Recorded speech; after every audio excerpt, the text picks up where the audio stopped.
MRP printer unboxing. Cartridge, main unit,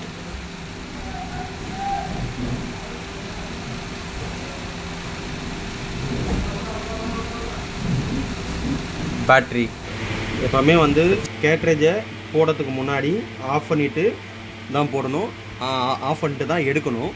cartridge எடுக்கிறது வந்து இந்த மாதிரி இப்படி ஓப்பன் பண்ணிங்கன்னா கேட்ரேஜ் லைட்டாக அப்படி அசைச்சிங்கன்னா வந்துடும் வெளியே. இதுக்கப்புறம் இந்த கவருக்குள்ளே நீங்கள் பேக் பண்ணி வச்சிடணும். ஆனில் இருக்கும்போது எடுக்கக்கூடாது, ஆனில் இருக்கும்போது போடக்கூடாது. ஃபஸ்ட்டு இது உள்ளே ப்ளக் பண்ணிவிட்டு, இது பேசிக் MRP பிரிண்டர். இது வந்து ஆன் ஆஃப் பட்டனு, இது வந்து printer trigger button. So on பண்ணுறோம்.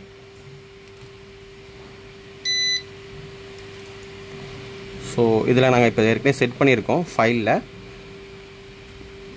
ஃபைலில் லோடு கொடுத்தீங்கன்னா என்னென்ன ஏற்கனவே சேவ் பண்ணியிருக்கீங்க, test file, new file 2, new file open கொடுத்தீங்கன்னா இந்த ஃபைல் வந்துடும்.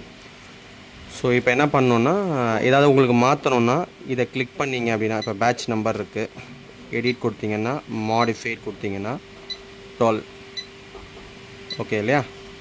So manufacturing date 11/07/2024, expiry date 11/08/2024.